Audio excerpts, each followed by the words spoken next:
Yeah, ladies and gentlemen, you see, for the purpose of education and enlightenment, we are committed to continue to address Peter Obi and his supporters. First of all, watch this video. This government have borrowed more than government of Yaradua, Jonathan, Buhari put together. Some government officials in this capital of Abuja commissioning post station where we lost 20-something soldiers in Niger. Is commissioning road more important than our soldiers that are dying? I don't need a day more than 4 years. So you don't belong to a gang of states? No. I was a governor for my first 4 years.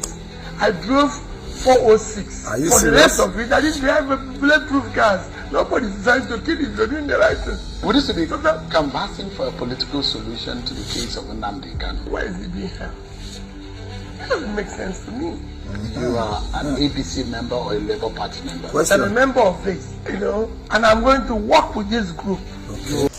You see, that is a video where Peter Obi granted an interview with Channels Television, and Shehu was the one interviewing him. Wait, let this boss pass first. Now, Shehu asks Peter Obi if he's a member of the Labour Party or he's a member of the ADC, the one they just formed. And he said he's a member of Faith. The last time I checked, there is no political party that has been registered with the name Faith. Please, if there is any, I think the obedient should please tell me, or they should tell us.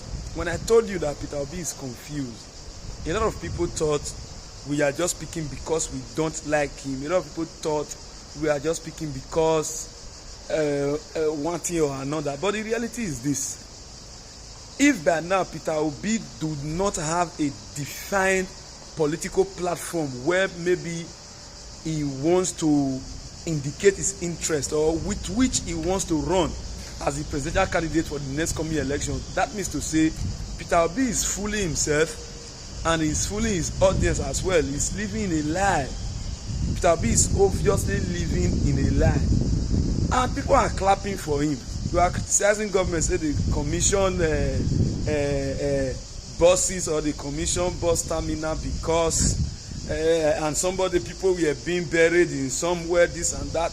You are trying to water down the achievement of President Bola Ahmed Tinubu regime, and you forgot to understand that first things first, the incident that occurred which claimed the lives of those military officers that were buried on that day or at that time was not something that was planned for.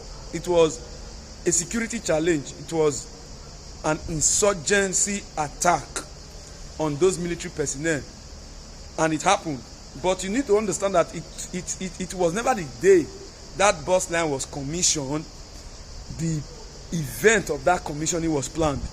But common sense, they say it's not common. Because you want to talk down somebody, you are saying things that does not even make sense. And to those of you that are thinking dollar is now 1,000 plus, dollar is now 1,000 plus, ladies and gentlemen, if you understand economics and if you understand the essence of subsidy and the subsidy removal, you will know that dollar have not always been 200, 300, 400 people have been talking about. You know, in this life, it has always been said, there's a philosophy that says that anything you get for free, understand that someone is paying for it. Whatsoever that gets to you freely and you are enjoying it free of charge, just know that someone somewhere has paid for it in order for you to enjoy it for free. Whether na free ride you get to, whether na free food you get to, whether na free hospital treatment you get to, anything you got for free, know that someone has paid for it. The reason why I'm saying this is because subsidy to dollar, which made President Bola Ahmed Tinubu to float the dollar in this administration, has always been what has been truncating the Nigerian naira to dollar exchange rate.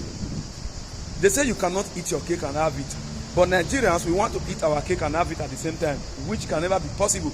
Even the fuel, one of the talk, fuel have never been 300, 200, 250, 150. It was subsidized.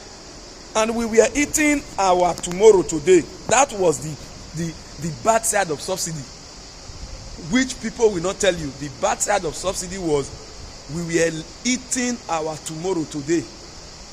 Look, those of you that think Peter Obi is a messiah, you have to rethink, because the man knows no jack about politics.